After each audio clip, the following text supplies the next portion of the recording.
Welcome back to another episode of the Obvious Choice Podcast. I'm Tyler Miller.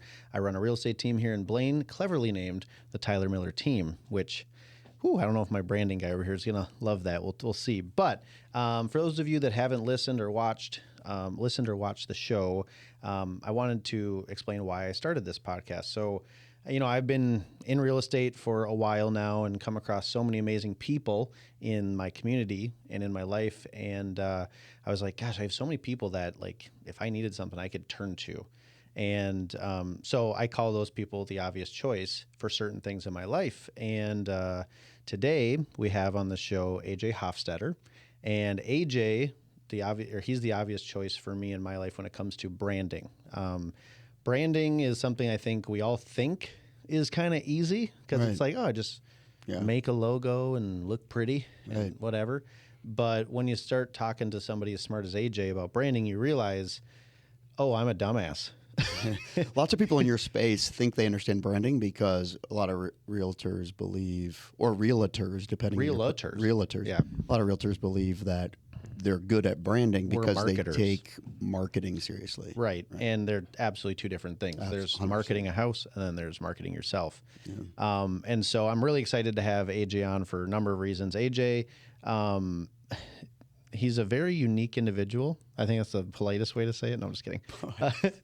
He is just an awesome guy, super, super smart, really deep, just a very unique character in all the good ways that you could think of. So without further ado, let's introduce AJ Hofstetter. Here I am.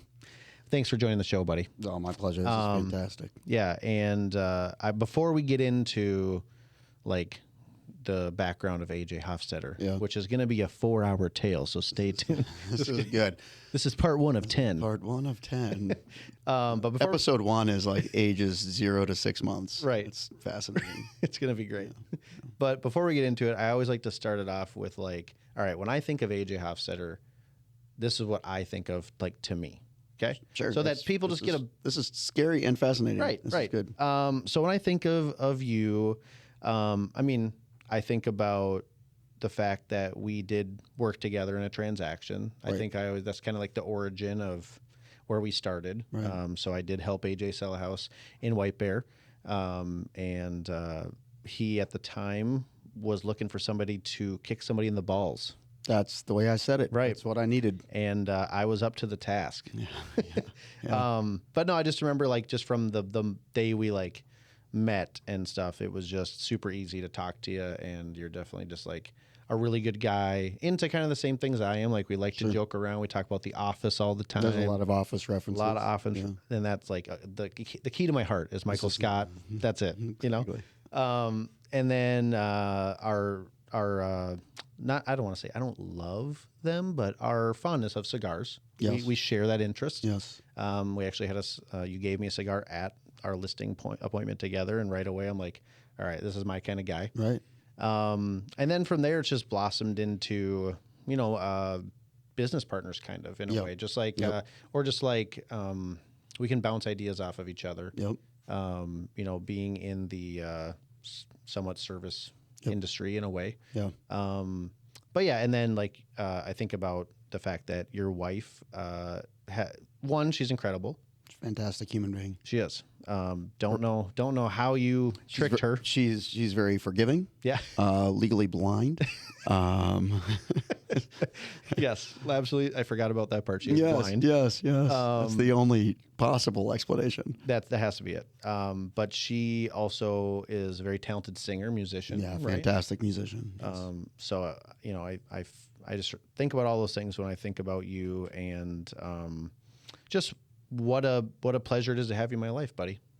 Well, the feeling's mutual. Guy. Thank you very much. The feeling's mutual. I think that if you think about, you're talking about, we bounce ideas off each other more and more, especially as I get older and older. I want to do business with those with whom I do life. Yeah. And I don't want boundaries between them because it's too complicated. And if I'm living life with someone, I know I can trust them. You're right. And that's what I'm after. Yep. And I think you align perfectly with that. Yeah. Someone I could live life with. And we are moving in together. We are. We're starting the Odd Couple reboot. This is exciting times. This is our big reveal. Yeah, big reveal. Yeah. But no, and then the last thing, I don't want to like bury the lead here. I do think of expert branding, obviously, and just the things that I have learned from you, just in like talking with you, is just eye opening on I guess some of the fatal flaws that people make with branding and just like what branding actually means and what it should mean. Right. And you say it best. You said it just a little bit ago. Something about like we think a brand is like we need to look better than. Yeah, like, I think. Real quick, I will say that if you ever ask me to reference something I just said, I can rarely do it. But this time it's working. But the idea being, a rookie or maybe someone who's less committed to the art of a brand is going to see that branding is all about looking better than your competition. Right. When really an effective brand is looking perfect for your customer. Right. It's not about anything related to your competition. In fact, if your goal is to look better than all of your competitors, the only way to do that is by making them look bad. Right. And then you're doing a disservice to your industry. Right. If you were to say, finally, a realtor who won't rip you off, people are going to begin, that's going to cultivate soil for people of, oh, realtors are dishonest. Right. So it doesn't actually do you any good. Right. To differentiate yourself by being above your competitors. You're better off looking distinct for your customers. Same thing with like, the realtors that are the quote unquote discount realtors and stuff. It's just immediately casting a shadow on everybody else. Like, well, am I paying you too much? Exactly. And it's like, well, maybe depends on what you're looking for. And, but no. Or the mentality that a realtor is a realtor is a realtor. Hey, everyone's like, you married my dad's cousin's daughter, so therefore you're qualified for this massive financial transaction in my life. Like, no, I'm qualified because of this. The only way to do that is through that discovery process. Yeah.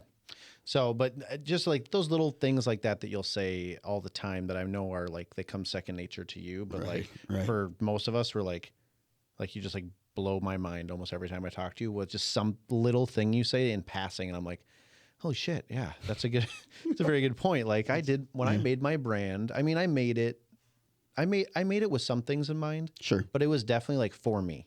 Sure. You know what I mean? Sure. I wasn't thinking about the clients. I didn't have any clients at the time. Right. I was like, I'm making this and here's what I think I'm going to be about. Right. And like if you redo it and you make it with your client in mind or like the perfect customer in mind, I think it totally changes what your brand ends up becoming. It does. It does. So, but anyways, with all that being said, I wanted to get into just a little background that you can share with people, like, just how you kind of got to where you are, maybe a little bit about your family. I don't know, where you grew up, like any of that type of stuff would be great to hear. Absolutely. This is the part where it gets into like 10 episodes. Yeah. This is where how I ended up sitting right here that's a long. So I actually grew up in Ohio, and I grew up in a little town in Ohio called Delightful.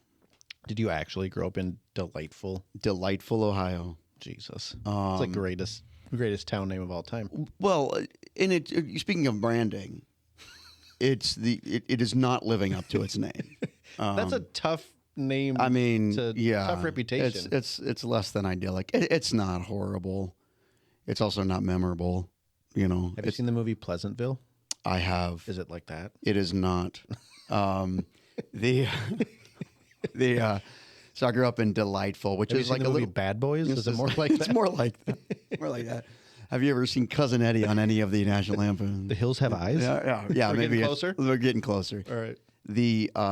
And Delightful is essentially just an intersection in the middle of a town called Southington in Northeast Ohio. It's a funny place to grow up.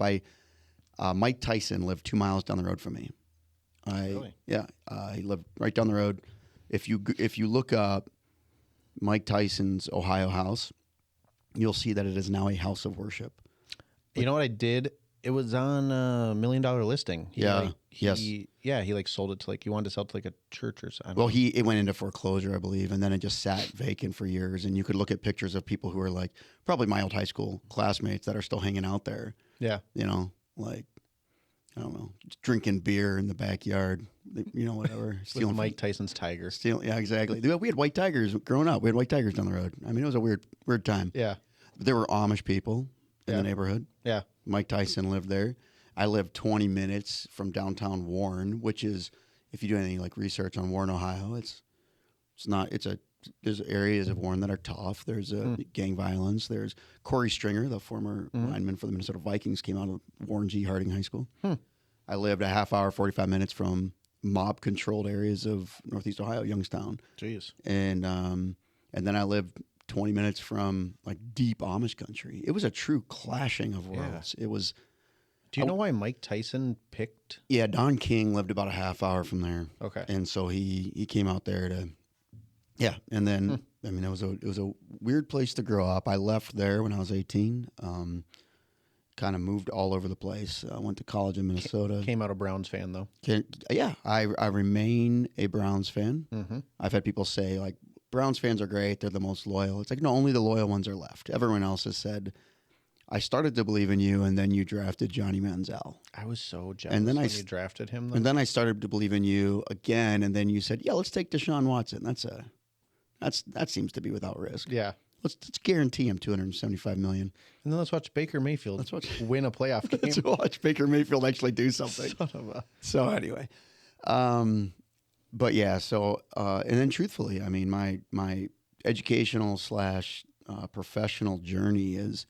I often tell people that if I had a resume, I do not have a resume. I hate resumes. Mm-hmm. Not having a resume has kept me from applying for many jobs because I was like, I don't feel like doing that. But you're looking at, I mean, if I had one and it was honest, it would be like a 40-page, single-spaced, 6-point font PDF. It would be. Right. I mean, I went to school for carpentry. I went to school for theology. I went to school for business. Mm-hmm. There's not an industry I haven't worked in. I've been an administrative assistant. I've been a carpenter. I use that term loosely. Yeah. You don't assume I can build a square house, but From the Office episode where Dwight's interviewing Andy and he's like, how do you build a table? And he's like, you build a chair without the back or something like that. That's basically your skills of carpentry. It's a little bit of more of a philosophical approach to carpentry. But I mean, literally, you're looking at almost every industry and a professional journey that we have the luxury of hindsight, right, at certain points of life, and we don't always have that luxury at other points. And when we're in it, it feels a little bit haphazard and disheveled. Mm-hmm. You look back and you realize the number of times. I mean, I was meeting with a client who's in building science, building performance, weatherization, and I was using terms, and they're like, "How do you know all of this?" Like, "Oh, I used to be the director of operations for a weatherization company." Like, what? Of course you were. Working with a tech company, and like, how do you know about this? Like, oh, I was an IT consultant for a while. Like, Of course you were. Oh, I was on the fire department for a while. Yeah. Oh, yeah, I was in full-time ministry for a while. I was a carpenter. I was whatever. And, it's just on this side of it, I realize now I never pursued a job. I always just did my thing. Yeah. Super interested in that. Let's go do that. Yeah. And it's a little bit maddening at times, and it's not always the most financially, prudent, pursuit. My wife, speaking of being profoundly forgiving, has, and blind. And blind. She is. Rachel, we love you. You're not blind. She is so much better and better looking than me. That's for sure. Although I will say, people that are watching this, I mean, you're looking real nice right now. You took off your sweater. Your guns are out. Well, the guns are out. Are they oiled? Because they're popping. They're pellet guns. Hey, they still could do some damage. They're pellet guns. They take out squirrels. And then you got your stash. The stash is coming back. That's a tough. Rachel, sorry again, but I like it. And then your hair is always. That's another thing I should have said. Is your hair is always looking good. I've been cutting my own hair since I was 19 years old. I'm not surprised. Yeah. At all. Yeah. In fact, my wife and I lived in Hawaii for a while, and I cut hair for a living when I was there, and I also landscaped.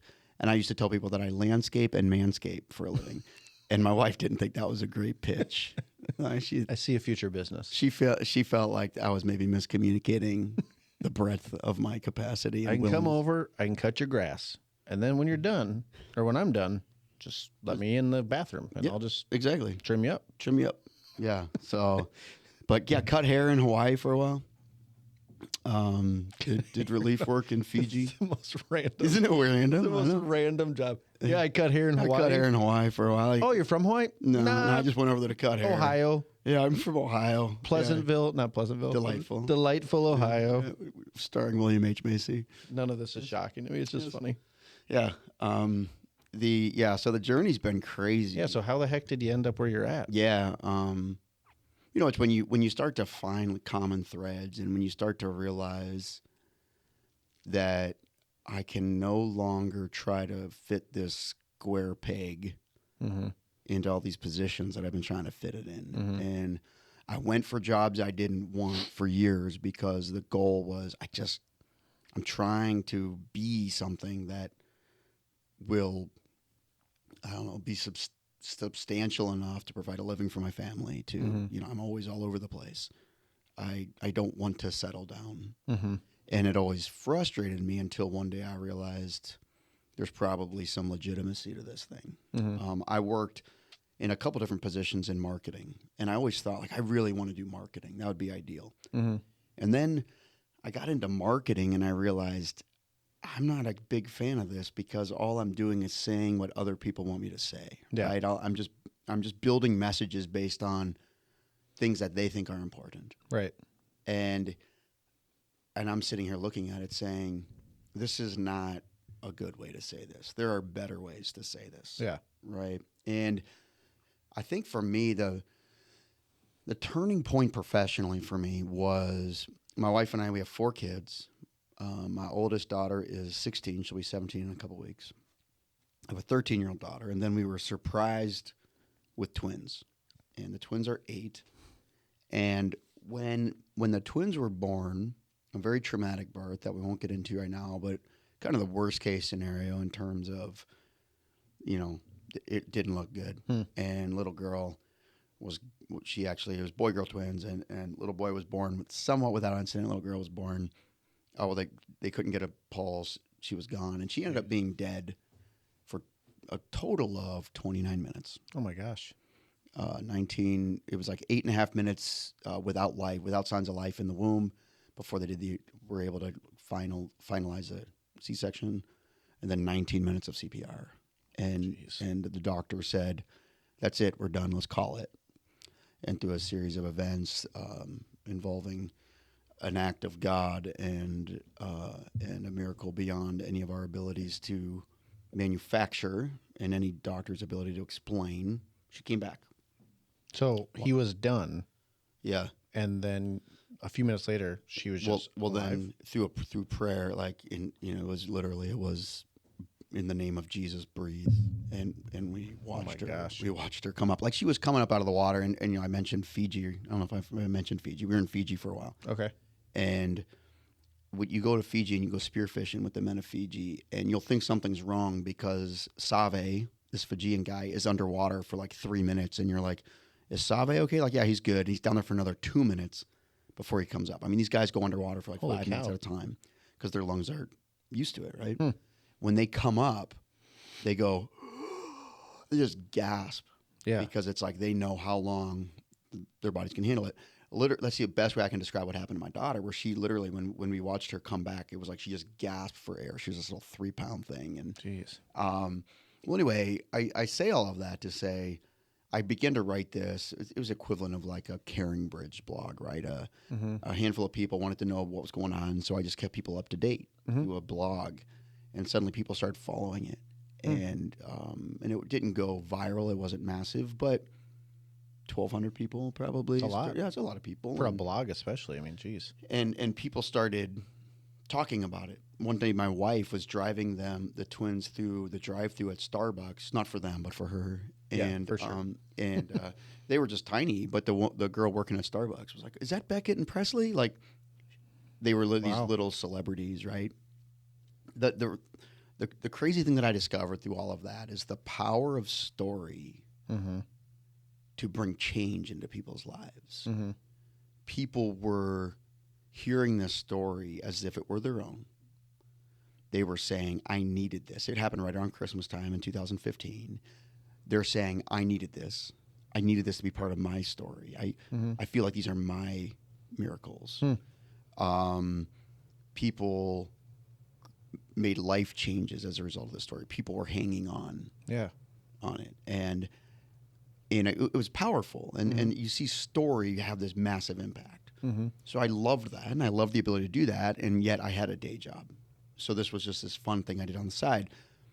A couple weeks later, I'm at a grocery store, and a woman who had been following the story saw me in the parking lot. She came up, and she said, I was wondering if I could ever have you do some writing for me, because I need your style of writing for what I'm doing. I'm like, sure, I'd love to. And then something kind of clicked in that moment. Yeah. And I discovered what I want to do is not market people's messages. I want to write stories. Yeah. And stories that are worth telling have a place. Yeah. Right? And not everyone even knows how to tell their own story. In fact, most people don't. They dismiss a lot about their story because they think maybe that's not valuable, that's not worth telling. They just, you see this all the time with people where they'll say, like, oh, that's no big deal. It's like, well, it's no big deal to you because it comes naturally to you. For you, it's your genius. Right. So in that, began to discover how stories align with change and with impact. And that was really how I got into brand, was through that. So your daughter inspired you to write a story on a carrying bridge. People took note of it. Then people started asking for you to write for them. Yes. And it just kind of stemmed into... It turned into consulting. Now you're consulting for businesses and helping build websites and do all these amazing things. They're helping people discover their words. Correct. All from your daughter. Correct, yeah. That's pretty amazing. It's pretty amazing. I didn't know that. Yeah. That's an incredible story. Isn't that fast? Isn't that amazing? That's 29 minutes. I can't even imagine. 29 minutes. And the kid now, she's 8 years old. Yeah. She's my snarkiest child. Yeah. Just you would never guess there was anything traumatic about her story. Yeah. Right? And she, but I mean, to see what she came from and the way that her story started compared to where it is now, like it's amazing. That's incredible. Yeah.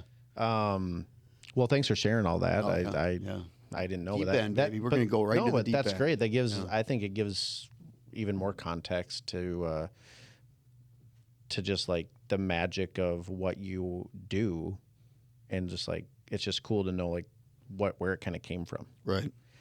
And so fast forward a little bit. Now you kind of got into writing for people and realized like you have some passion for it, obviously, and you're probably pretty good at it and all that type of stuff. Yeah. So then I don't know if you immediately jumped into where you are working currently, right?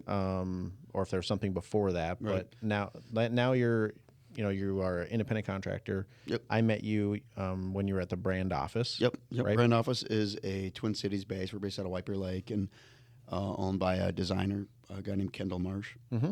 And I met Kendall. He's a great guy. Yep. So we got connected through a mutual friend, business partner named Jesse Moxness. Yep. Jesse is a builder. Yep, he's a builder. Builds amazing houses all over. But anyways, he's great. But he connected us about selling your house, I believe. Yeah. But then from there, kind of stemmed into, hey, maybe Tyler, we should look at your branding. Right. I believe my pitch to you was, I let you do what you do well, in terms of selling my house. Yeah. Will you please let me do what I do well in terms of selling you and branding you? Yeah. I think that was essentially my pitch. And, AJ has put it delicately and many times over the years, but basically, and why I appreciate your perspective on this is, like you worked with me. Sure. I represented you. So the service, the experience, all that stuff. Absolutely. What it is to be in a room where I'm telling you about your house and then helping you negotiate. Right. And right? Yes. So when AJ delicately put it that my branding sucks balls. Yeah. It does not align with what we actually provide, I didn't take offense to it. I was like, you know what, you're probably right. Right. I created my personal brand when I was 24, I think, or 25 or something. Yeah. And you do what you have in front of you, and you figure it out. But like you said at the beginning, you know, I think it's better to probably create a brand with like that perfect client in mind.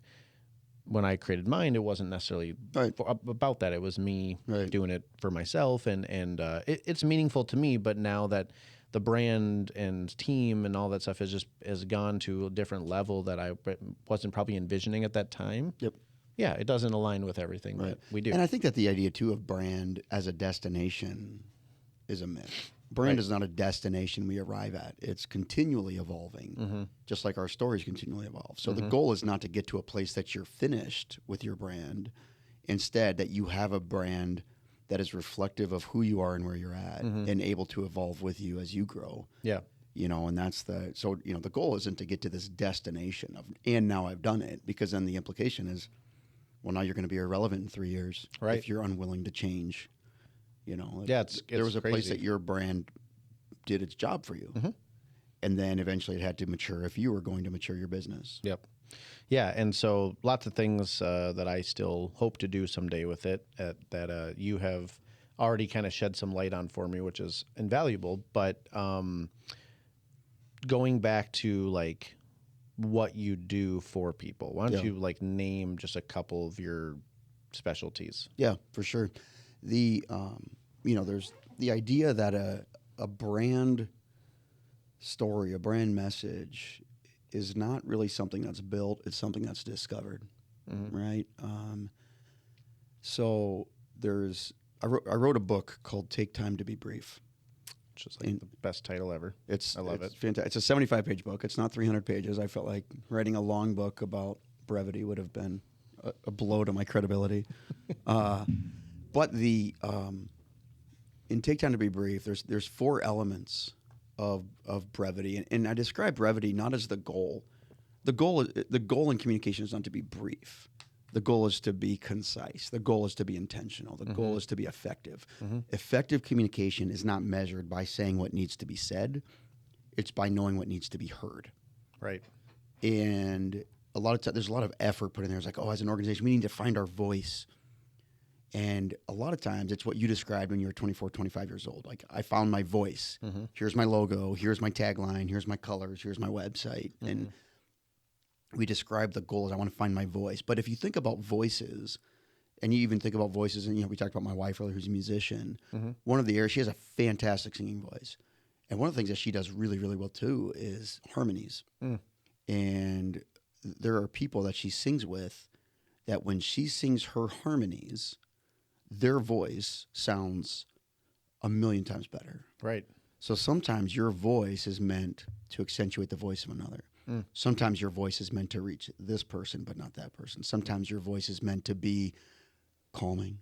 Sometimes your voice is meant to be bold and to excite energy. Sometimes your voice is meant to be cheerful and to bring levity and light.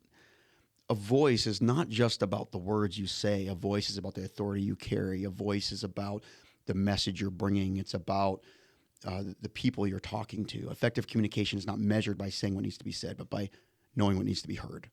So there's essentially 4 elements within this idea of taking time to be brief that really probably summarizes what I do. And it's the first is knowing who you are.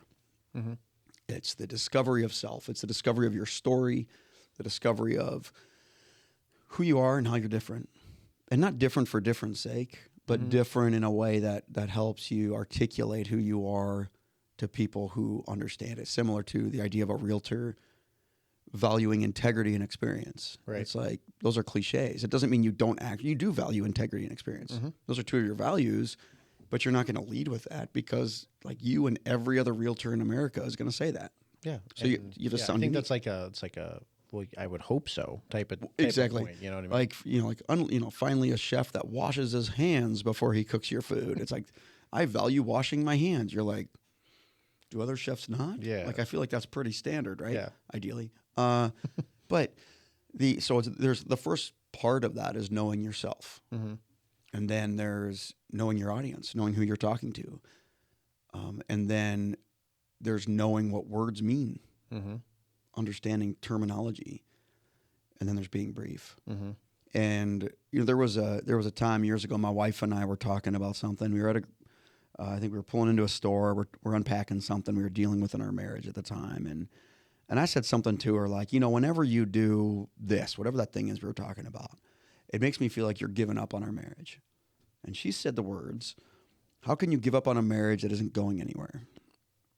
And I was just like, ouch. Yeah. Oh, man, that was just like a sucker punch. I'm like, how can you say that? We've been together for, at the time, it was probably like 15 years or something, right? Yeah. It's like, how can you say that? Like, man, she looks at me just kind of bewildered. Just, why did that bother you? And I'm like, why did it not bother you? Yeah. Why are you so cold-hearted, Yeah. Oh, yeah. And she said to me, I just told you that our marriage isn't going anywhere, that it's here to stay. Mm. And you're offended by that? And then I'm like, oh, is that what you meant? Like, I heard your marriage isn't going anywhere to mean this marriage is on a dead end street. That's what I would have thought. And she took your marriage isn't going anywhere. I was like, look, I'm not going anywhere. I'm here. Yeah. I can't give up on something I'm never leaving. Yeah. I mean, here you have two people living the same life in the same home, been together for 15 years at least, and they interpreted the same few words like on diametrically opposed ends Right. of communication. Right. How much more then should we understand what we're saying and who we're talking to, right? It's a massive undertaking, and yet once you discover it, you realize, oh, wait, I know how to do this. Yeah. But it takes process. You got to put in the hard work of discovery, Yep. of identifying who you're talking to, and then finding the right words. Integrity probably isn't the right word for a realtor. Yeah. My wife, I try to quote her at least once a day, because then I will have said at least one wise thing a day. Absolutely. Right? Yeah. But one of the things that she says about cliches is a cliche is only a cliche if we've stopped believing the words that it's made of. So if you say something, like if you're talking to your kid and you're talking to your kid about perseverance, and you're like, never give up. And if you say never give up, you're like, yeah, I've heard that before. Like if you think about those words. But if you really think about the message of perseverance, like never give up, and you apply that, suddenly it becomes meaningful again. Right. So it's up to us if we find ourselves using a cliche or interacting with using a cliche, considering should we. It's up to us to either find a different way to say it, find a better way to say it, or to reinfuse meaning into the word. Right. Right. And sometimes we do that with creative ways to say it. Sometimes we say it by describing what we mean. The reason I chose you as a realtor, for instance, long before we were friends and just sharing life, the reason I chose you as a realtor, because where others said experience, where others said trust, I knew right away, based on all kinds of reasons, but your willingness to sit on my living room floor while a chihuahua crawled all over you, your ability to engage with my kids, your ability to see when I asked a question or when my wife asked a question, the question behind the question, and to answer that. You showed me trust and experience, and so you reinfused meaning into that word. Right. So that when we got an offer on our house, I think it was the same day that we put it on the market. I think so, yeah. And we got an offer, and you kind of went through protocol of what you would say, what you say to somebody. And then I said, all right, but now tell me what to do. Yeah. And you knew that I was saying, like, this is why I hired you. And you said, on the balls. And you were like, go, jump, take it now, go. Yeah. And I took the offer, and it was the exact right decision. Yeah. But you didn't say I could trust you. You showed me I could trust you. And that's a way to reinfuse meaning into words. Yep. Right? There was a sign I saw outside of a bookstore years ago when I lived in Oregon. Did you live in every state, by the way? I did not, but I have lived in Minnesota. I mean, I grew up in Ohio. I've lived in Minnesota now, though, for longer than I've lived anywhere else. Okay. So I have that going for me. It's like every story you're like, when I was living over here. When I was living there, yeah. I like to only name the cool places. Yeah. You know what I mean? It's like, when I grew up in idyllic, delightful Ohio. Yeah. that is such a release the butterflies. Seriously. Yes. So good. Yes. Every day there were fawns that just walked across in front of me every time I'd walk outside, every single day. Seriously? No, I was a lie. I was going to say, yeah. That's even better. Yeah, no, but the people 2 houses down from us did burn all their trash instead of take it to the dump. So I was similar. Delightful. So it was delightful. They put the delightful and delightful by burning the trash. Yes, they did. But I am way off now. What was I saying? I think you were telling people about how awesome I was. And then I was. I lost track. We'll listen back and say that's what it was. Yeah. But, when I lived in Oregon, you interrupted me by asking me if I've lived in every state. Yes. That's your fault. I tend to do that. I pulled into the parking lot of this bookstore, and there was a sign in the window that said, "Don't judge a book by its movie." And I loved it. The only thing I hated about that statement is that I didn't think of it. I was like, it's so good. Just pissed you off. It's so good. I'm like, I hate when other people have good ideas. But that idea of don't judge a book by its movie. Here you have somebody who has, a mile of content, and they have to deliver 40 feet of it in a way that represents all 5,280 feet of it. Yeah. And that's a movie when compared to a book. Yeah. And it's like, don't judge a book by its movie. The challenge of distilling a story and making it accomplish what the book accomplished.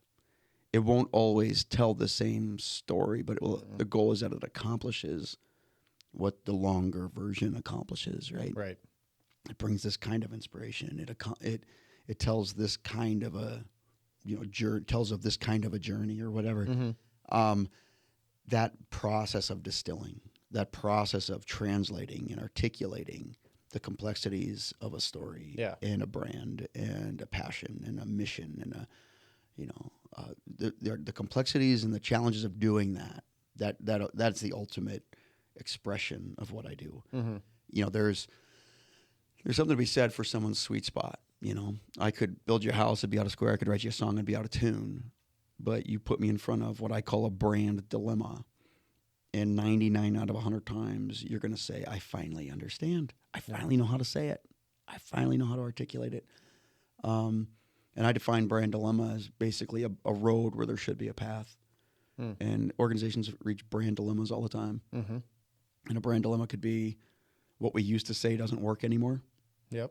Maybe it's a rebrand, or we sound just like everyone else, even though we're not. A cliche. How do I become what I think we can become? That's kind of the startup dilemma. And a startup dilemma doesn't just mean you're a brand new company.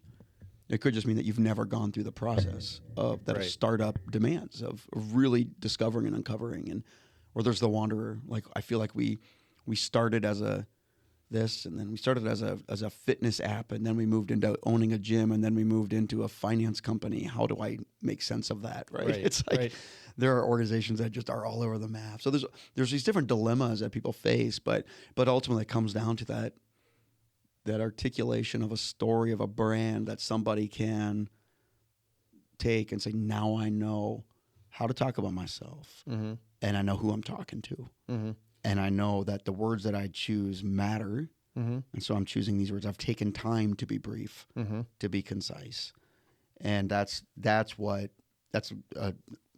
is a not so brief version of what I do. Well, it's complex what you do, because it's kind of like, it's kind of in my world too. It's like every situation's a little bit different, and people have different visions and different goals. And so, but it's fun. It's a blast. And again, just like a brand, it's not a destination. Yeah. I mean, I don't write a book on brevity because I'm perfect at it.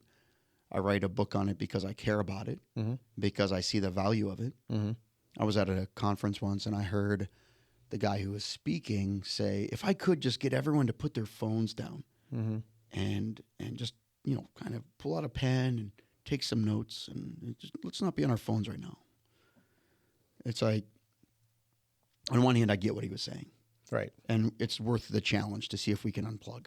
On the other hand, I was bothered by it because I was like, shouldn't you be so compelling? So captivating, yeah. Shouldn't you be better than my phone? Better than Words with Friends or Sudoku or whatever the trend is. Love both of those. I haven't played Words with Friends in so long. But why is that? It's because no one will play with you. That's because I'm too smart. No, it's because you don't have any friends. Both valid. Both valid points. No, actually, I got destroyed in Words with Friends all the time. Because I'm really, one of my favorite things to say is whenever anyone uses a word that isn't a word, I always say, I think that's a non-wordial. It's a non-wordial. Yeah, that's a non-wordial, yeah. But it's like, shouldn't you be so captivating, so fascinating to listen to, right? But we take the shortcut all the time as communicators. We say, no, I want them to understand what I mean. Right. No, I'm going to trust my audience to do the hard work. Right. Right? Yeah.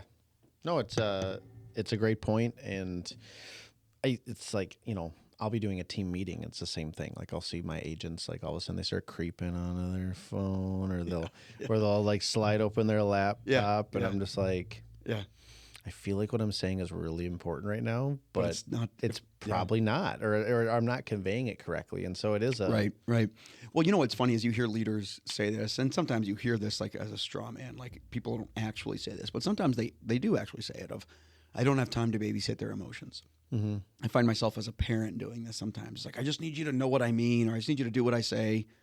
I don't have time to babysit your emotions. The unfortunate thing in communication is that there is there's a case to be made that the definition of effective communication is the babysitting of emotions. I mean, there's a case to be made for that. Yeah. That if I'm a leader and I need something out of my team, that the way I communicate to them is going to give them certain emotions. So I have to be aware of that. And effective communication, if it's measured by knowing what needs to be heard, those aren't just words; those are also tones. And we know that as a dad of girls, right? I mean, you have a little girl, and I mean, it's my boy is a very soft-hearted boy too. But I find that as my girls get older, I'm finding that the tone with which I say things is just as important as the words I choose. And unfortunately, there's an unconventional and unofficial definition of communication that is to babysit one's emotions with the messages that are, portrayed or communicated. Well, to be an effective communicator, you got to take into account how you might come off too. Right. You know what I mean? Like Absolutely. That's part of it. Absolutely. There's so many things that go into communication, and you've seemed to master a lot of them. It's one of those areas where, as we talked earlier about hindsight, I heard a guy say to me once, like, well, hindsight's 50-50. I'm like, I don't think that's how. It's not a thing. I don't think that's a thing. If it is, you're not seeing the past very clearly. No. But we have the benefit of hindsight. And as I look back, I realize really all along what I cared about was messages. And a lot of the reasons I didn't gel with certain jobs was because I was being told to say things that I'm like, why are we saying it that way? Yeah. It's like, you need to shut up and get in line, right? Yeah. And there's a place for that, right? And whatever, some of that I had to learn the hard way. But the ultimate expression of it is realizing communication. This is, if we can all be better communicators, our marriages will be better, our families will be healthier, our businesses will be healthier, our customers will feel better about the experience, our clients and our bosses and our, when was the last time that we went out of our way to make our boss look better, right? With the way we do our job, with the way we communicate. There's so many implications to effective communication, right? Absolutely. And I think for people to know that they have somebody now in you that they could turn to and figure those things out is a huge value add. I know so many small businesses and so many just people that, who knows? Maybe you look at their brand and you think it's perfect, but more than likely they just threw it up themselves and just started working because that's not their job wasn't to brand. That's not why they got into the industry. And they might have a logo that looks great. Yeah. That doesn't need to change. Right. But maybe they have a pitch that's wandering all over the place, or maybe maybe they're not quite sure who they're talking to. Right. The point is that a brand dilemma is not about your logo or your tagline or whatever. It's about your understanding of self and the way that's articulated in any way you're communicating. Right. Whether it's verbally or visually, whether it's through association or through direct contact. Right. Yeah, I love the notion of the brand dilemma. I think it's like the perfect, right? Because it's implying like, hey, you got a brand, right? You do, you do whether you like it or not. You do. You have a brand. You got a brand, and maybe you worked hard on it and whatever. But there's more than likely some sort of dilemma you're facing. It may not be the logo; it could be something else. So I think it's Absolutely. A great term, and yeah. So, anyways, I wanted to make it clear to people that you have lots of experience. Yeah, there's been some fun experiences through the years. You've done lots of things, but I think it's all led you to you're very well versed in just how to communicate, and and it's been awesome. So I personally would like to just explain how I have utilized your skill set, just to give people an idea of what they could do. And there's so many things that you do, which you can list off a few. But one big thing was, hey, like, we were, and we still are, but we were looking into a rebranding at a few years back of just like, all right, we're now at eXp Realty. We do some different things with our business. Let's get together with AJ and talk through this. And I remember Kendall was there, my dad, my wife, Kayla, Mike Arvald, and we were all just like hanging out in my team room, and we were trying to figure out, all right, what is this branding about? Like, what are you all about? What are things that come to mind? What do your clients think of you? Like, you were basically asking really good questions to get us thinking about how to convey what is truly in our hearts to people. Right. And it was just a really fun experience just to, one, hear what other people thought about our brand too. I think that's a very important piece of it. Of like, it can also be scary. It can be scary, but like if you're just like only thinking or talking about how you feel, it's like, well, you might want to involve a few other people. Right. And luckily, I feel like we were all kind of aligned, which was good. But then, I mean, we have this laundry list of, I don't know, we said about 200 different points, probably. Who knows? You did it. You took it and summarized it, so it was maybe even more. But I remember it was a lot. And then AJ goes into his, lab and does some mad sciencey stuff, and came back out with some recommendations on different terms and different phrases and just different missions to use in our branding. And it was just like perfection. It was just like, wow, you summarized all that stuff really well. Because with any branding, but with real estate, it's like you gotta get your point across very quickly, and like it's like we don't have a lot of time to like explain a lot of things because things move fast. And so anyways, it was a really awesome experience, and you absolutely do amazing work. So anybody out there that's thinking about doing some rebranding or even starting branding, like, I have personal experience with AJ. He's fantastic, and is a genius when it comes to that type of stuff. He takes time to be brief. Well, thank you. Thank you a lot. Thank you. I like that a lot. He also has a book called Take Time to Be Brief. Take Time to Be Brief, which I own a copy of. Yep. It is fantastic. So does my mom. Yeah, his mom and me, the only two. The only two. That's not true. I was telling him earlier that I actually have You're an international. I'm an international bookseller, not a bestseller. I sold one in France and one in United Arab Emirates, I believe. They were using it for like fire kindling, I think. So I think so, but it did its job, though. I mean, the job is 100. The book is 100% effective. Absolutely. So I could say that. So now you are, you're independent contractor. So like you're working with the brand office, but you also have kind of ventured out into doing some of your own individual consulting. And I'm really excited about this piece, especially for people like in my world, which is like just small businesses and stuff. Right. Because I think the intimidating part about branding from my side of the table as a business owner is like, well, shit, how much is this going to cost? Like this is, and this is going to be a big overhaul. I have to redo everything. Yeah. Right. Because my brand's on everything. I got to redo everything. Right. So it's not just the branding consultant's fee. It's all the signage and everything that comes with it. Everything that comes with it. So it's a big, like, I think there's a big, like, just a mindset hurdle to overcome with a lot of business owners. Yeah. Because it's scary. Sure. You don't even know what you're signing up for. You don't know what you're signing up for. Some people will say a rebrand, and that just means a new website. Right. And like a new color palette, some new photos. Yeah. Yeah. But it could be a total big overhaul. And so we met, and you were like, I kind of have this idea I've been tossing around, and like I think it's a great thing because it allows people to have an introduction type of meeting. Yep. To discover their brand dilemma. Yep.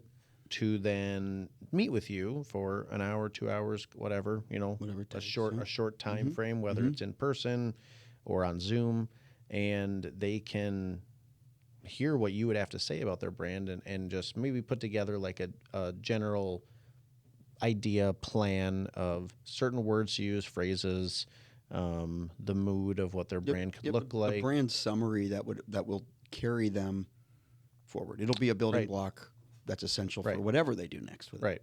And like obviously, there's no perfect answer on pricing, but what I can say is it's very doable for most small businesses. Right. It's one that if you do care about your branding, that you'd be like, oh yeah, for that, like that's worth it. People will say like, what's the return on investment of your work? It's like, well, I can tell you what the return on investment of a really bad brand is. It's zero. It's zero. But the idea that people can engage the discussion. I had a client, colleague, and friend, a guy sat with me. We were sitting for coffee talking about whether we're going to work together. And he asked a question, and I've referenced this when talking to him multiple times. He's probably tired of me giving him credit for it because I'm like, I still remember that day because he asked me the question. He said, is anything good enough?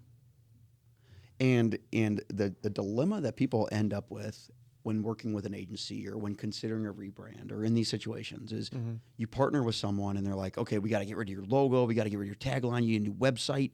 All your space, all your letterhead is crap. Your business cards need to be like, we got to do this and this. We need to.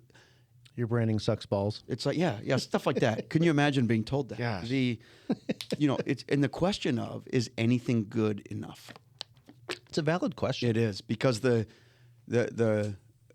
tendency is to be, from an agency standpoint, the agency might say, look, I don't know what the question is, but the answer is the agency. You need a website? We'll do it. Need a video? We'll make it. Right. What do you need? We'll do it. Yeah. Right? But to truly partner with a business owner and to say, look, at the end of the day, maybe you're not in a place where you're ready with your website. Mm-hmm. Or maybe you just went through a whole logo and everything and you just paid through the nose for a massive design project. And you're thinking, I cannot do this right now. Yeah. Like, I just can't justify it because of, even if I did it wrong a year ago, I can't do it. Right? The idea that the goal is simply that someone arrive at clarity with their voice, knowing that voices are all different, and knowing that when you have clarity with your voice, you know what you're saying and you know who you're saying it to, and you know how to communicate to them in a way that they'll hear. That is an investment that's bigger than a website. The website is just the peripheral. It experiences the kind of the benefits of the outcomes of clarity. Yep. Oh, look, it's clear on the website. But even if it never makes it to the website for 2, 3, 5 years, to know that when you're talking to someone, you're no longer saying, well, it's sort of like this, but I'm kind of like that, but I'm different than other realtors, I promise. Yeah.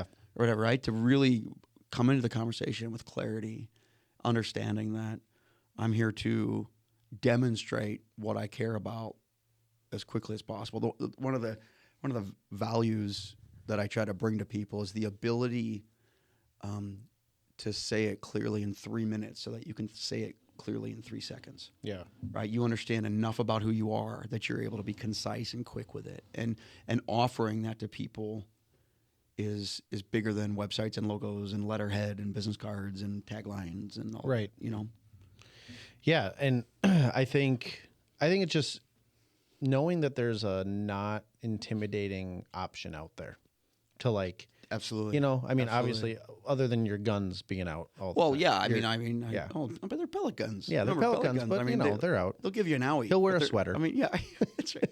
But it's just like you said, and like your friend alluded to, like sometimes you meet with people and it's just like, you just know that they're going to try to upsell you on a bunch of stuff. And it just becomes this, well, you meet with me, it's only this much money. But by the end of it, it's like, holy shit, dude, I just can't go there right now. And so I will say, you've been fantastic about just putting up with my shit too, and just knowing like, well, we all have a cross to bear, you know. Right.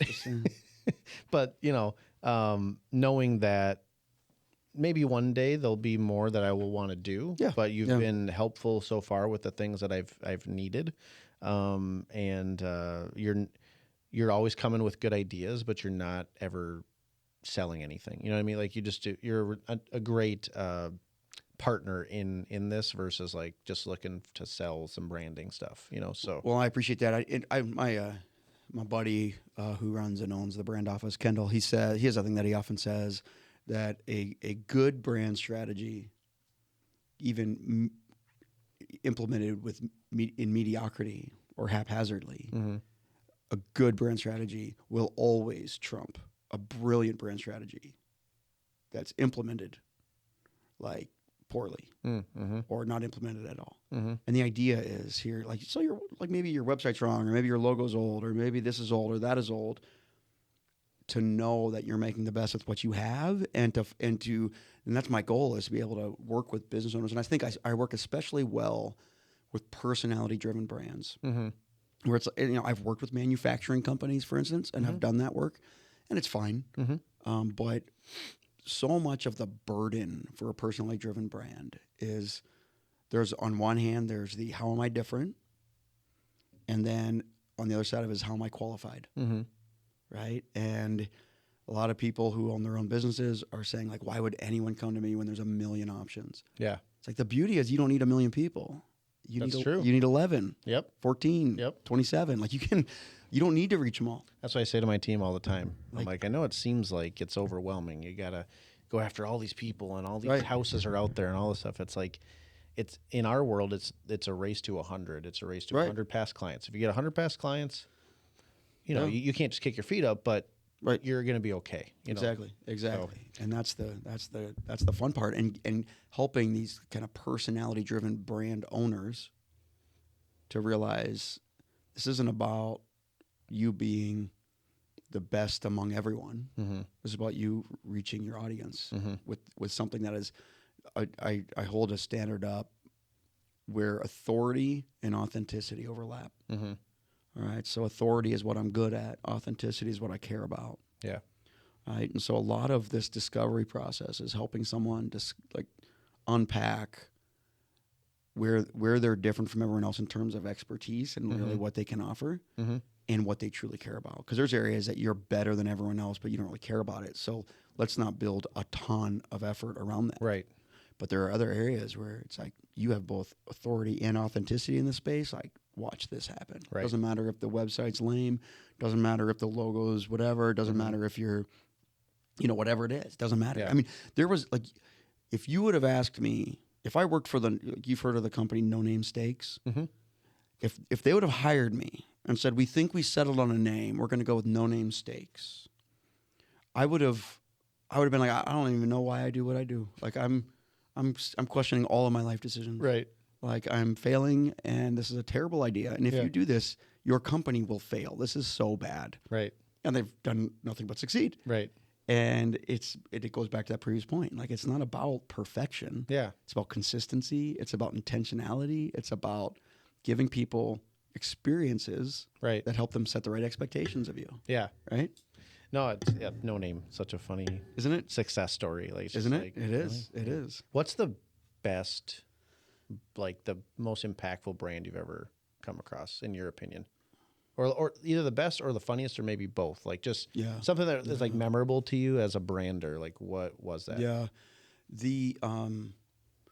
I mean, there's an obvious example. I have two examples I can give for that. There's an obvious example that a lot of people will reference or think right away, like understand why I'm saying, and that's Progressive Insurance. Progressive Insurance, and there's been others who have, you know, like Geico has done it, and a couple others. Liberty has done it, but Progressive, at least in my mind, led the charge with this idea of this personality-driven insurance experience that is entertaining. I've found myself going onto YouTube and just watching Progressive Insurance commercials. Yeah. Even though I'm not necessarily shopping for their products. Yeah. And it became kind of an experiment in using experience and levity to build brand credibility, right? Where don't sit here and talk to me about about comprehensive insurance options, right? Like engage me in relationship, right? And it sounds so. I mean, if there's nothing that sounds more beige and boring than insurance. Oh yeah, but they did it. They did it, right? And it's like, oh, I love these commercials. Yeah, right. And the other one, Progressive is like Flow, right? Yeah, that's Flow, and they have a couple other kind of. They have we can't keep you from becoming like your parents, and they have that whole campaign. So good. They're so good. And I used to be like, yeah, that's so much like my parents, and now I'm like, hey, don't insult me. Yeah, there's nothing wrong with commenting on the person with blue hair at the hardware store. There was one I saw literally like I think yesterday or 2 days ago. I hadn't seen it before, and it was there's a new one with like LL Cool J. Have you seen that one? He's like, all right, there's a man behind you. When you turn around, just be cool. And he like turns around and it's LL Cool J, and then he does something like he like tries to get a selfie with him or something, or no, he starts telling him like some dumb story about like some family member or something, and the guy's just sitting back there just like shaking his head like no, it's just so good. That's fully I do see my reflection in that one in particular. The one of the coolest brand messages that I've seen, other than mine, other than the Tyler Miller team, obviously, the one of like a great brand experience or maybe like expression of brand communication. Toyota had a commercial years ago. You look it up on YouTube. Look up Toyota Cowboy Coffee. Have you seen it? It's I think I showed it to you. I think you showed it to me. It sounds familiar. In one of our times together for your brand. It is. I reference it all the time because I think it's the like for the Highlander or the RAV4 or something like that, and you're seeing this vehicle just run around all these sand dunes, all these trails, just getting beat up and whatever, and people are having a good time.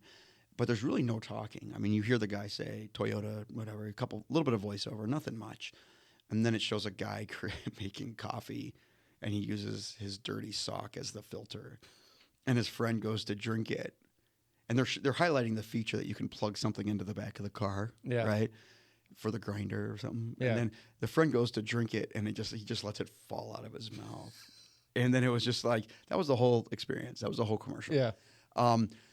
It always resonated with me, though, and it's probably similar to the Progressive Insurance, but it always resonated with me because when you see a brand identifying with people based on who the people are, and not identifying with people based on what they can do for them, right? It just changes the posture. At least for me, it changes my posture toward the company. There was a brand that I worked with for a while, a septic company up in northern Minnesota, western Minnesota, and they gave just a lot of permission to paint outside the lines and have some fun with their septic brand, and some of the ideas we had, they didn't do all of them, and I wish they would have. They rented space on a sign at a racetrack out somewhere, and I just wanted the big billboard there to just say "Keep going." Like I just wanted the brand. I wanted to just say "Keep going" because it's a septic company, But they did we did a series of things about the call of duty, and duty calls and all of this. I mean, there's a whole bunch of just different yesterday's Meals on Wheels and just different campaigns that we pushed out there. And some of the best compliments that I got were when we found out that, like, he told me that he would get phone calls from people saying, like, I don't need septic services, but I just absolutely love the brand experience, like the billboards. I always look forward to driving north on 65 because I get to see them or whatever.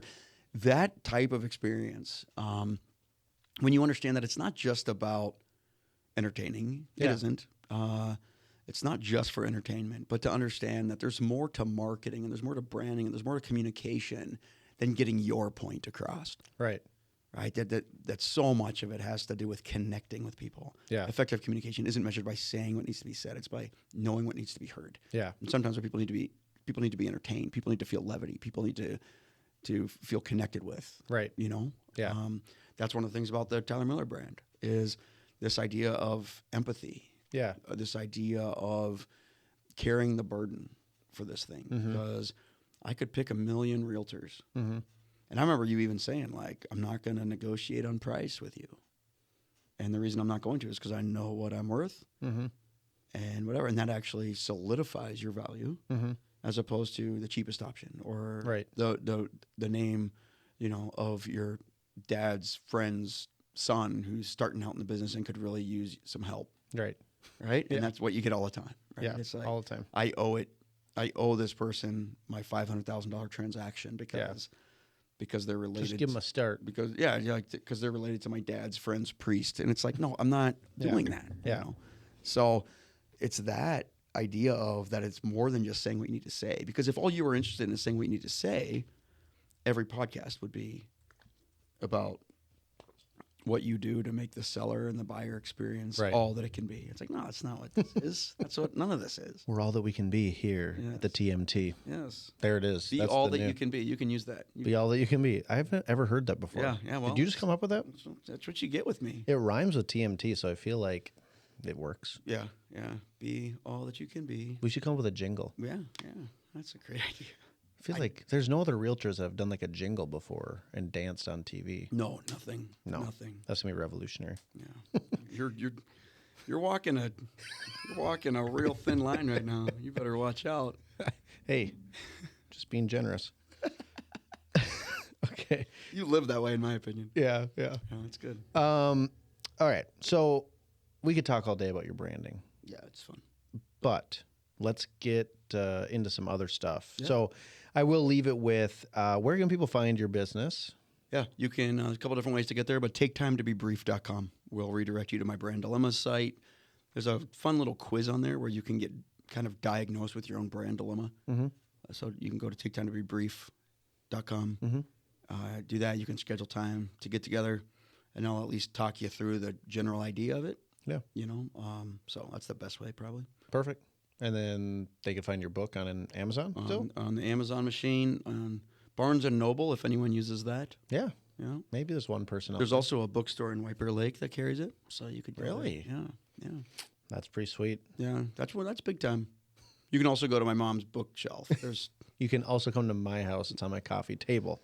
Yeah. I should bring it into the office and just leave it there, to be honest. You should. It's a good one. Okay, so just a couple questions that I always ask people, you know, especially like business owners. Sure. I just like to know the way you think as a business owner. So one big one that I always concentrate on is, you know, what's your why? Like, what would you say?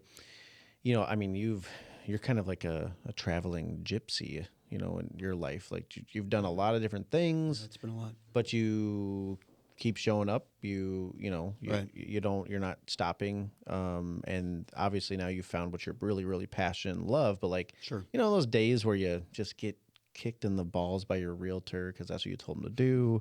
Or I think you misunderstood what I was asking you for, by the way. Sorry. I didn't mean me. Yeah, I showed you. Yeah. That I've been willing to do it. But, you know, when you have those bad days, bad weeks, bad months, like we all do as business owners, where you're just like, just lost out on that big job, that big opportunity. What gets you up off the ground, getting back into the swing of things? Like, what is it that fuels you? Yeah. You know, part of it is I gave up the notion, and I wish I could say a long time ago, but it wasn't a long time ago, and it's probably something that I'm still prototyping. Mm-hmm.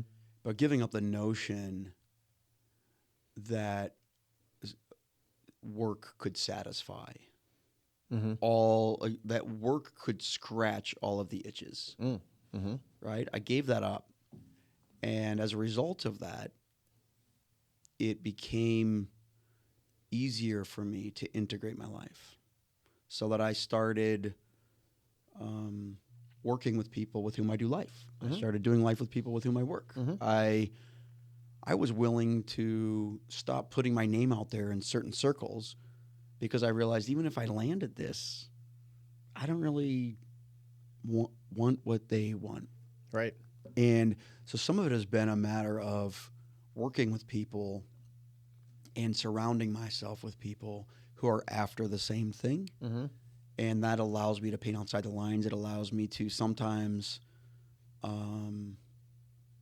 define a day differently based on how I'm feeling that day or whatever.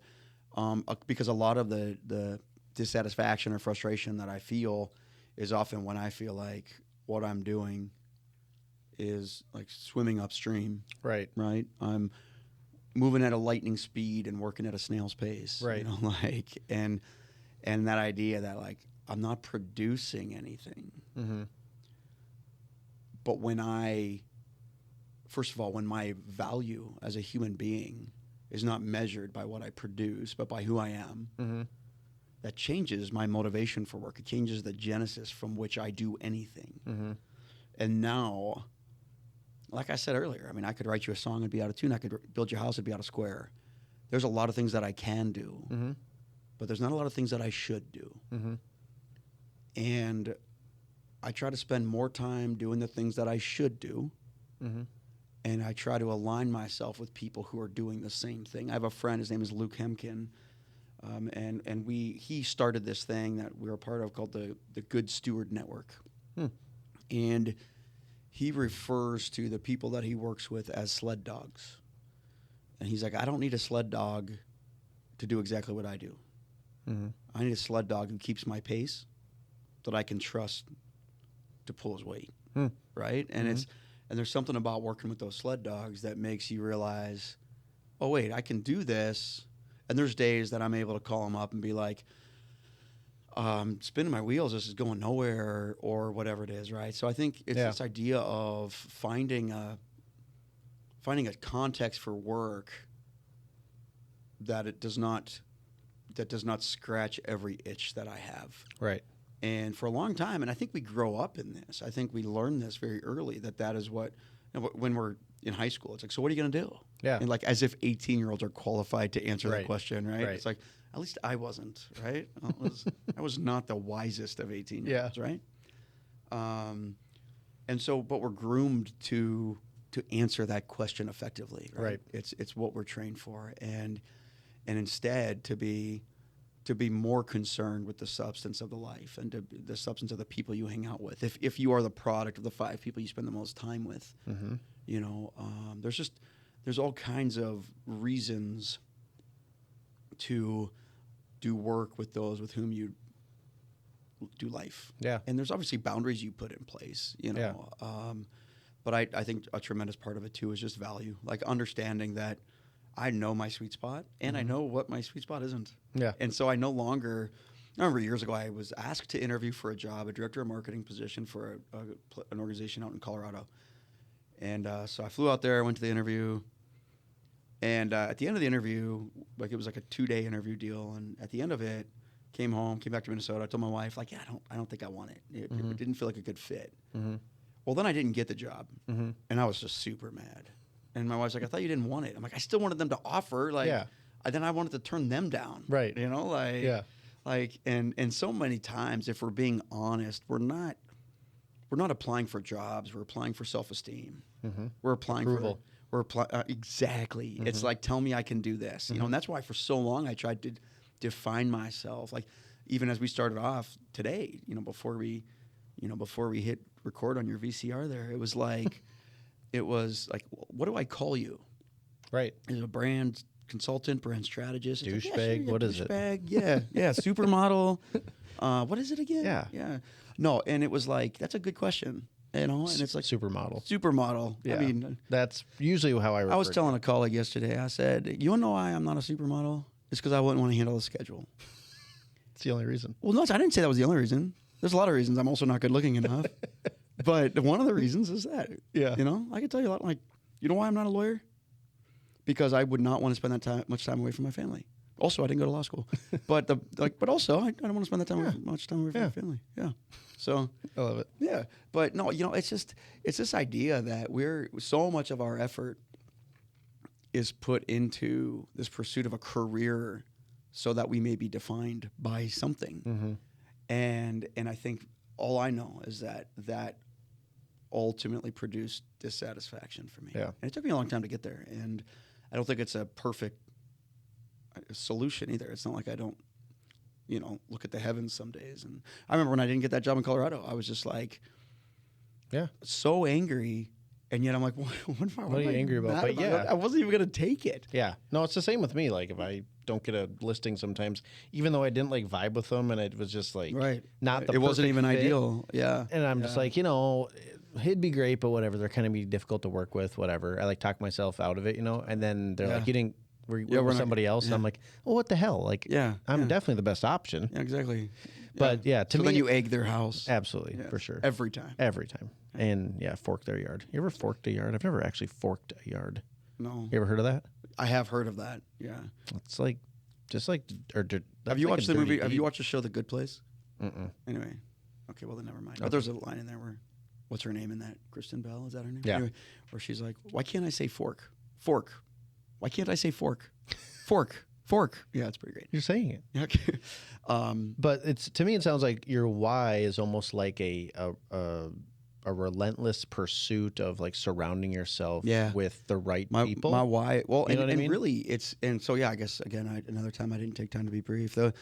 My why is that discovery manifested in the lives of business owners, in the lives of solopreneurs, in the lives of personality-driven people. Yeah, and letting them find their sweet spot, because one of the beauty points or like points of like magnification that's so amazing when you go through that brand process and you understand who you are, is that you also understand who you're not. Yeah.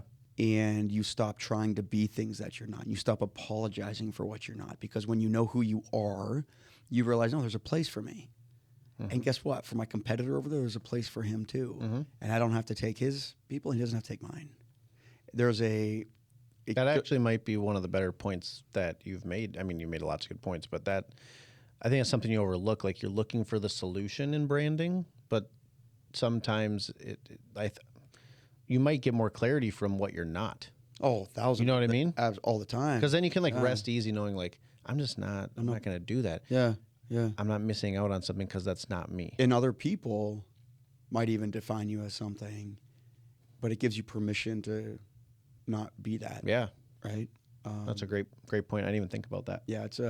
So the why is just bringing that clarity to people's stories. Just fuels you up. All day long. Lights a fire, man. All day long, man. All day long. And it's very, very clear that that's what you love to do.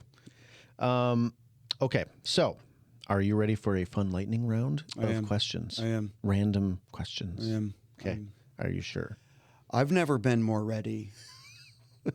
You've been training? I've been training since 12 seconds ago. When you told me about These are absolutely questions that he does not have any preparation. None of this he had any preparation on for, other than knowing that we were going to talk about The Office and his mustache. That's pretty much it. Right. Favorite cigar? Oh yeah, by far Rocky Patel.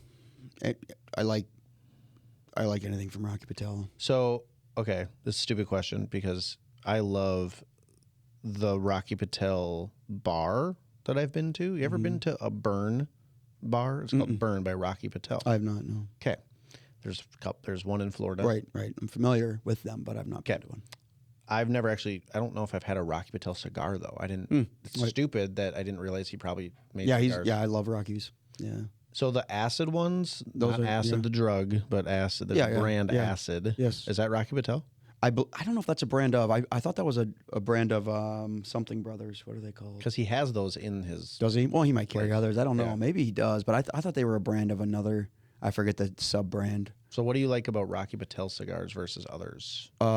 Super smooth. Yeah. Really a smooth smoke. Okay. Very, very few experiences with the Rocky Patel that I haven't enjoyed. Smooth smoke. There can be a darker cigar, lighter cigar, whatever, but it's always smooth. Do you like any flavor to it, or do you like it just straight? Generally, I don't. There is a cigar that I'll enjoy on occasion that any good cigar enthusiast or whatever aficionado will probably crucify me for saying this, but it's called a Fat Bottom Betty. Okay. And Fat Bottom Betty is a very sweet cigar, but it's not it doesn't stay with you. It's not like It's not like drinking like raspberry truffle Folgers coffee, right? Yeah. I mean, it's a sweeter experience, a little bit like the acid. Yeah. But I would say I like Fat Bottom Betty's more than acid or whatever. But I generally don't smoke anything with a flavor to it like that. Gosh, I have to have the flavor. Right. I was with somebody the other day that was smoking cigars in their office. Nice. And I feel like I need to work with this person. Yeah, you probably do, and you might get to. I'll introduce you. Good. But good. They had 2 cigars during our meeting, and they're like, "Do you mind?" I'm like, "I mean, no, it's your office. I like cigars." But dude, I was a wreck when I went home. Just like nauseated. I was like, not even like I wasn't like sick gonna throw up. I was just so messed up from it. Like I was just like I had to like lay on the couch and just like do nothing for like 2 hours. I'm like, I feel like I'm gonna die. Right. It was just so much smoke, and it also was just the type of cigar I would never smoke. It was just a huge cigar, no flavor. Right. Like no sweetness to it, and I was just like, There's times like I smoked a cigar, and it might have even been a Rocky this past summer, but it was too dark for the morning. Like, I love a good morning cigar, but it has to be a lighter cigar, and for sure. And like there's a couple like Romeo and Juliet's. There's a Macanudo I love to smoke in the morning, whatever. But the this one morning up at our cabin, I lit one up, and it was just like I made it halfway through, and I think I'm gonna pass out. Yeah. I was not ready. I'll have to ask him which one it was, because I've been around many cigars, but that one, right. I was like coughing halfway through the meeting. The challenge is always with people who, like, I just had cigars with the guy the other day, and I was like, "Now, did you used to smoke cigarettes?" He's like, "I did." I'm like, "So be aware, don't inhale this thing, because people will like old habits die hard, and they'll just instantly start inhaling." It's like that's going to go really, really badly for you. If you start that was part of it. I was inhaling. You were inhaling all of his shit. Yeah. So it was messed me up, but. This is the slowest lightning round I've ever. I know it's lightning round where like I have a quick question, but maybe not the quickest. It's more like a lightning, but it's like the storm is in the distance. It's on the horizon. Yeah, it's like you don't hear the thunder for like 10 seconds, which means it's 10 miles away. Yeah, fun fact. Right. Yeah. Every second is a mile. I've known that since the first grade. That's not impressive information. There's somebody listening that's like, what? What? Yes. No way. Yes. By the way, fun fact: they are building a cigar bar and tequila bar in Blaine right now. Are they? Nice. I am. Exciting. It's all right. It's thunder. There's lightning. Thunder. Oh wait, how many? Wait for it. It's like 3 miles away. I'm working on a potential, doing some groundwork on a potential club in the area as well. Nice. So lots of conversations happening in that space. I'm all for it. I know this is like really hard, but do you have a favorite movie? Ooh. I do. Did you want to know what it was? I'm sorry. Can you tell me, please? Yeah. I mean, this is not going to be a huge surprise, but I would have. Well, can I give you more than one? Can I give you 2? I'll allow it. Okay. Thank you. Yeah. Oh, jeez. I'm losing my microphone. I'll allow it. Go I'm going to go with Shawshank Redemption. And Fletch. Okay, I haven't seen Fletch. You need to, but I feel like you've told me this before. Yeah, that's an amazing. It's very different from Shawshank Redemption. A little bit. Yeah. Who is in Fletch again? That's Chevy Chase. Chevy Chase. Yeah. Okay. And Shawshank Redemption's obvious, right? I mean, it's like, come on, such a good one. I can't. Yeah. I love that. Your biggest pet peeve? One of my biggest pet peeves is that my mom doesn't say pet peeve; she says pet pee. That really bothers me. Pet pee. Pet pee. She's like, "Oh, that's my pet pee." I'm like, "Ugh." See, you know what my pet peeve is that you don't know how to say the word. Are you saying pet peeve because yeah. But like, so I was gonna say in your personal life, so maybe that's that one. But then also like in business, when you're meeting with people like myself, a customer, what's a pet peeve that just like you've heard it time and time again from them, and it just bothers you? Yes, the unwillingness to consider more intentional communication. People will time and time again go with what's easy or what's quick and not put in the time. And because of that, they end up building brands that sound just like everyone else. And a lot of times it happens like sometimes it's budget, right? And I understand that. I get it. But sometimes it's ego. And I've seen this where you're doing nothing but creating amazing ideas. And whether it's someone on their marketing team I'm convinced that most people live their lives to keep their job.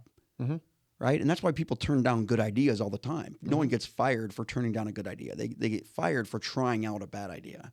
Yeah. Right? True. So people are going to turn down good ideas all the time because it's like, well, no, this might, like there are better solutions for computer security. There are zero trust security solutions for networks that work. Yeah. But there's not an IT security consultant in the world who's going to say, yeah, go ahead and use it on Xcel Energy's infrastructure because it's their job on the line. Because right? It's right. So sometimes it's just people just protecting their own jobs. So like, no, I want to be the marketing director. No, I want to build the website. No, I want to. So it's when people are unwilling to put in the time or commit to the process and subsequently accept mediocrity. I called my wife one day and I was like, can I just vent for a moment? She's like, please. And I was like, I'm tired of working with people who drive in the slow lane and then wonder why everyone's passing them. Right. And it's that. It's just the ego. Yeah. I really it's do. It's a lot of that. That's a ton of that in my world too. Yeah. Oh, yeah. Just talking about, hey, hey, here's how we could help you at EXP and some of the things we do. And it's just people, they just think the worst of it. They think it's just like, no, I have it all figured out. There's nothing else. Totally. It's like, well, totally. What's hear me out? What's the problem? You know? Right. They don't want to hear you out. Caribou or Starbucks? Starbucks. Is that your favorite, or is there like another? No, I mean, it's not my favorite. But if I had to choose between the two, What's I prefer your go-to Starbucks to place? burnt coffee. Anchor Coffee in White Bear Lake. Anchor. White Bear. Okay. Yeah. What's your go-to like coffee drink? Black coffee. Just black coffee. Just black coffee. If you had a sweet coffee with caramel and vanilla, would you throw it away or would you drink it? I would probably drink it, and then I would regret it. Right. Dude, I do not understand black coffee at all. I don't know. Matches my shirt. It does. It's one of those where it's like I don't have to choose. I don't have to. You got to make a lot of decisions all the time. You know what I mean? Like I'm always making people. Yeah. You know. So I'm always making decisions. That's why I wear a black T-shirt every day. I'm like, I just don't want to have to think about this. Yeah. That's what I do.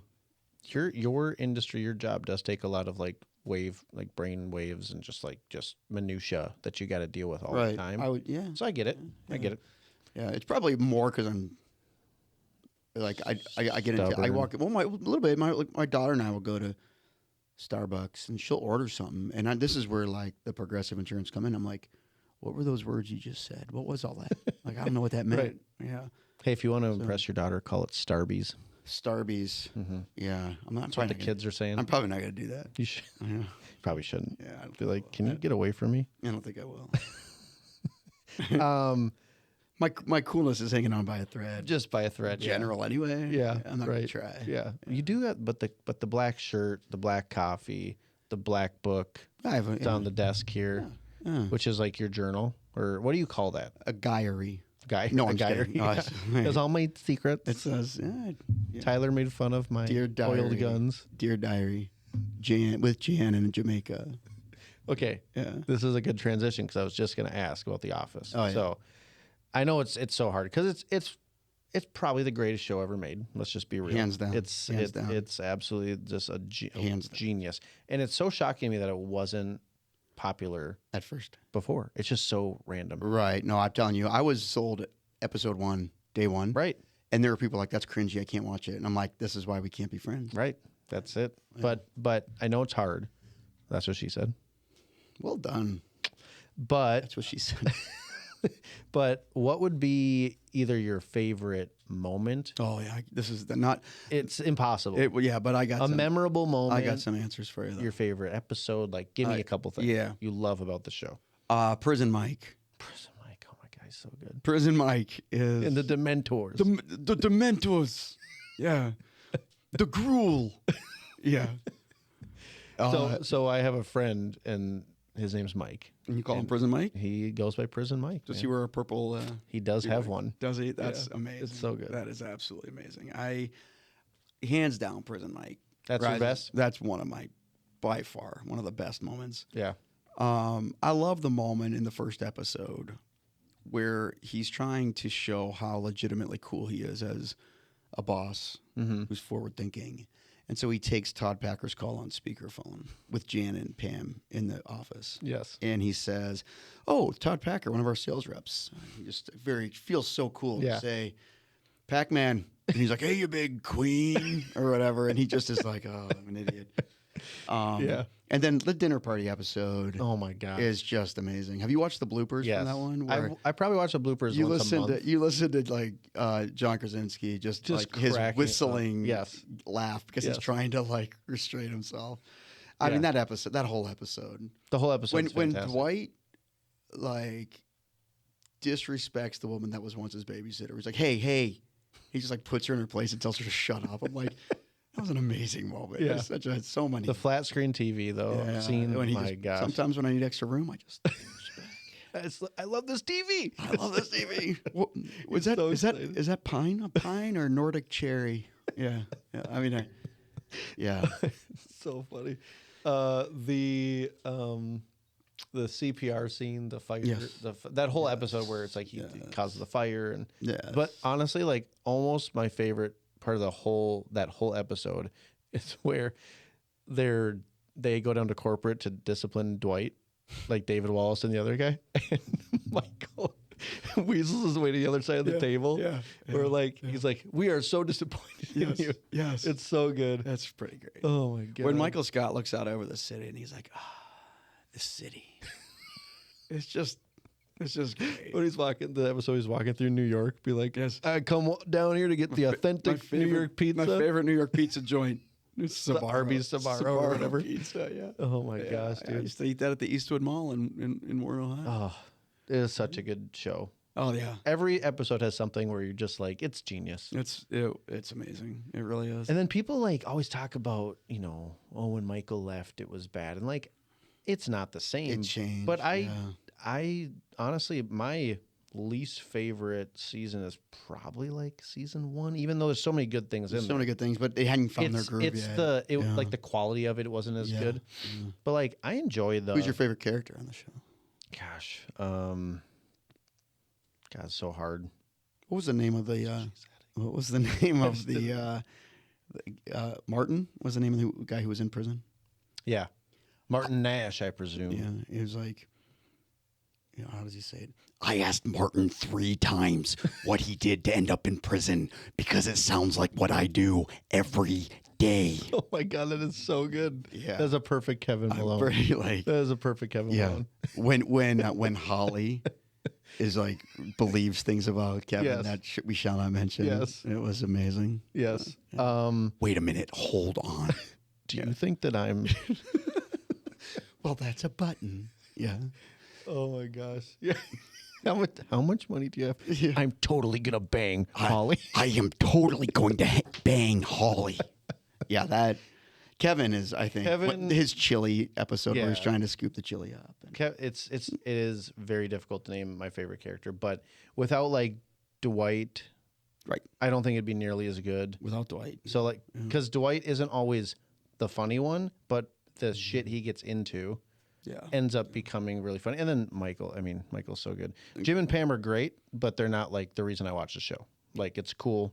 They're funny, but... Agreed. Man, we could talk forever about The Office. That is a really good Kevin Malone accent, or impersonation. Thank you. I do a Ray Romano. Let's hear it. He was actually on The Office. Yeah, he was. He was he worried about? He was applying for the position, and he was just like totally insecure. He's like eating the sandwich at the... It's like, sorry, are we interrupting something? He's like, the jackwads and the jerk-offs or whatever he's talking about. Yeah. Jim Carrey talking about the Finger Lakes. Yeah. Finger Lakes. I got to get back up to the Finger Lakes. Oh, God. Anyways. Favorite vacation spot? Mr. World Traveler. Yeah, that's the thing is I've lived places, but I haven't done a ton of vacations.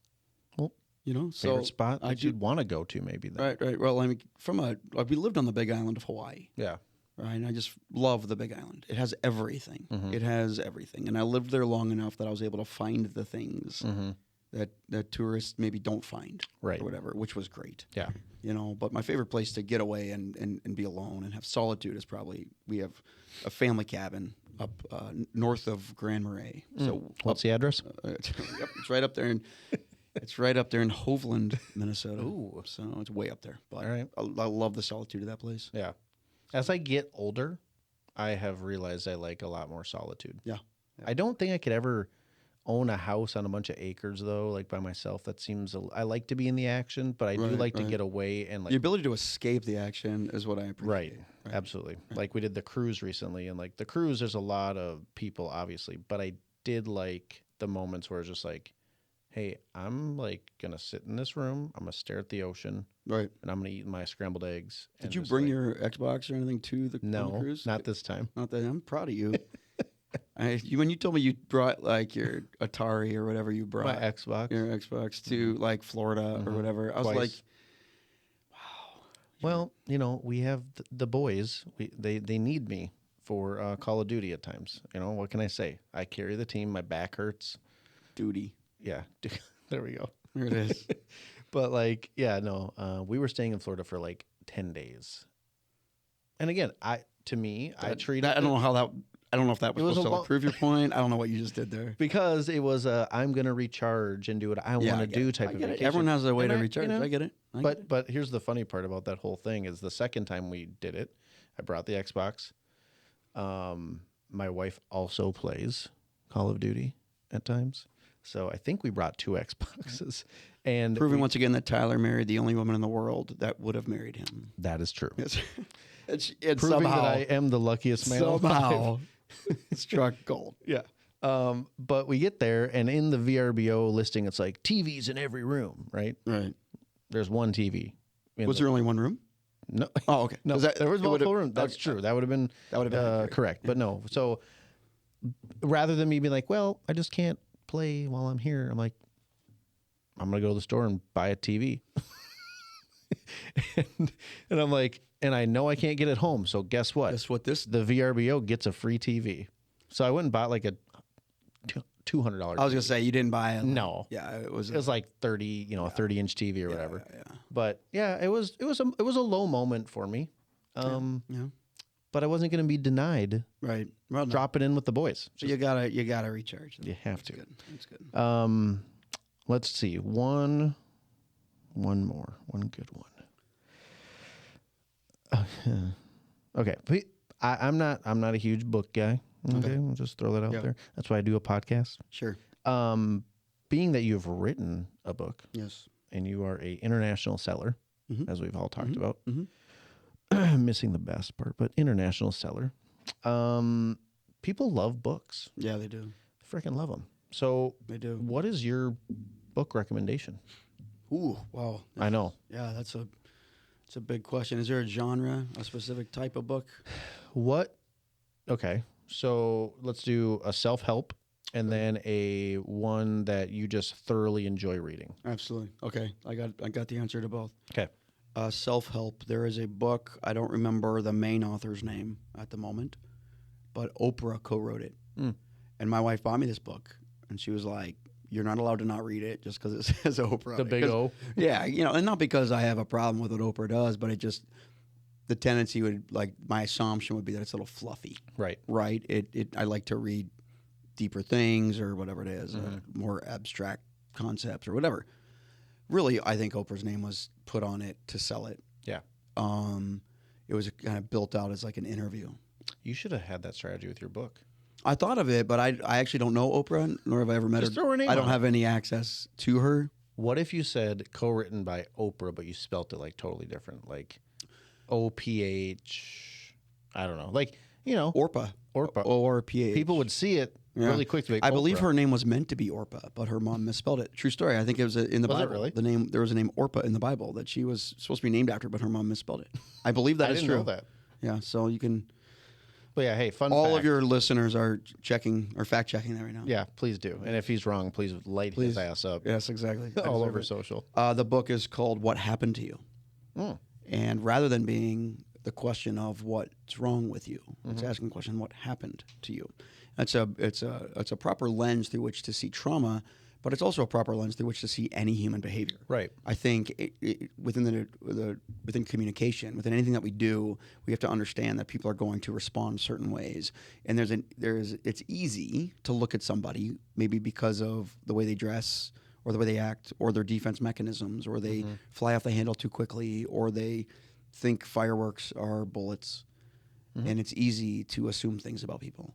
But when you ask the question, what happened to you, instead of what's wrong with you, it changes the posture, your posture toward them, and it seeks to understand so that you can then communicate. It's brilliant. It's one of the best books I've ever read.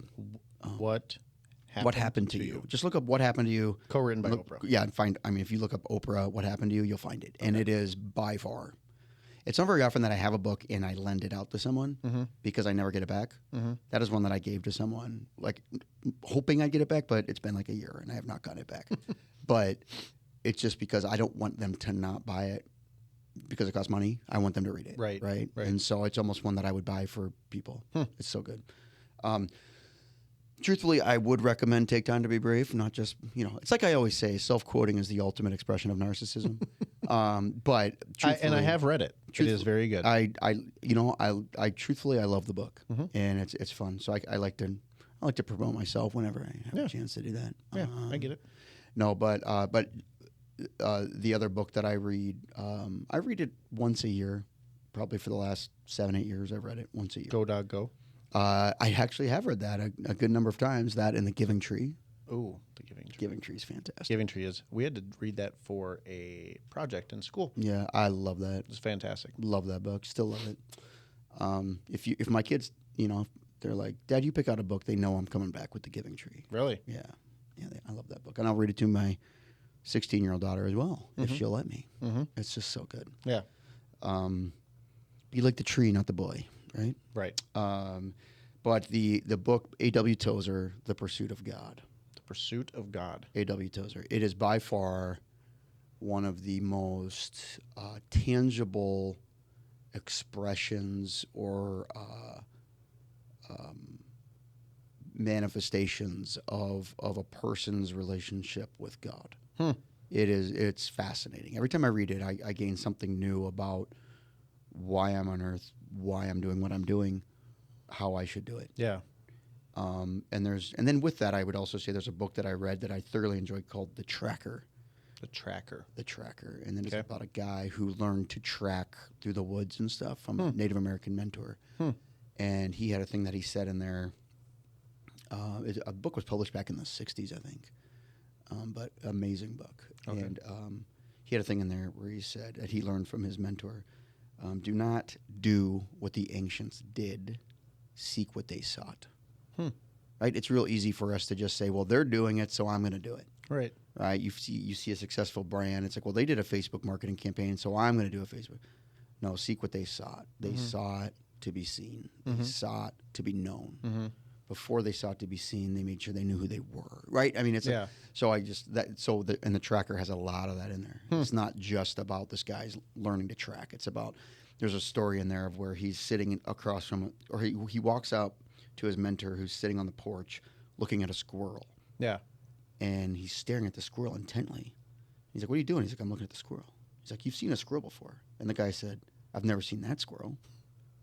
Just that idea of like appreciating every moment, that idea of like engaging in every moment and being there and experiencing all that can be experienced. I love that. So it's The Tracker. Fantastic. The Pursuit of God. Is that one, is it like a tougher read? Like, it's a little bit headier, but it's not. Okay. It's not beyond. I mean, it's attainable, I would contend. I purchased a book called The Science of God. Oh. Because I always have I'm like a skeptic in a way. When it comes to religion and stuff. Like I obviously Christian, believe in all that stuff. You should also pick up the book God on the Brain. God on the Brain. Like a guy named Brad Sickler. Okay. That one you'll like.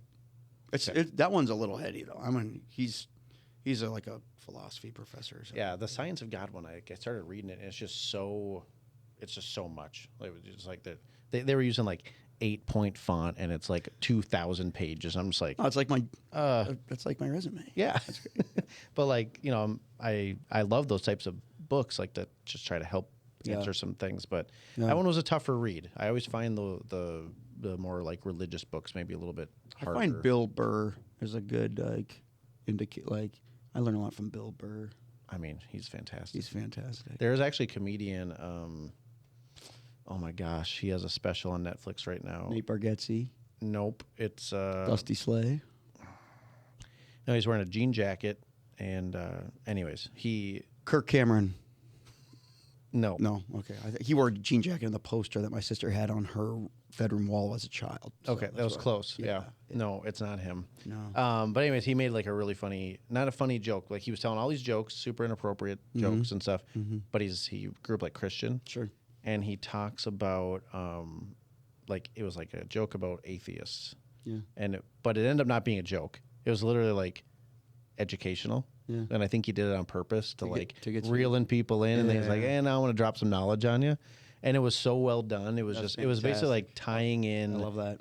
How, whatever, atheists, their belief is nothing, right? And then we're believing in something. And like he just spinned it all together really well, where basically at the end, he's like, well, atheists, if you believe in nothing, or like you believe in nothing, you return to your creator, right? Because that's what you're created by nothing, so you return to nothing, which is your creator. He's like, that's heaven, bitch. And like it was just so good. And like whatever, you can believe what you want to believe, but I just thought it was so well done. Good. But anyways, with all that being said, I just want to thank you again for taking time to not be brief on this podcast with me, and that's okay. That's what this is about. But I hope you enjoyed yourself, and I'm just honored and humbled to have you in my life, and also in helping with business stuff. So look forward to what the future has to hold for both of us. Absolutely. And just again, really appreciate you being on. It's a pleasure to know you and your wife and your family. And with that being said, anybody else out there that is still watching or listening, if you know anyone else that is, someone that you deem as the obvious choice in your life and might be a good fit, please reach out. I'd be happy to spotlight them or their business, their story. It's what I love to do. I love connecting with people. So, but I hope anybody listening and watching got something out of this. If you do have any branding needs, please reach out to AJ. He's a fantastic human being to know and a genius when it comes to all that stuff. So thank you, sir. Yeah. This was a pleasure. Absolutely. Well, thanks again. Have a wonderful day, everybody. Till next time. See ya.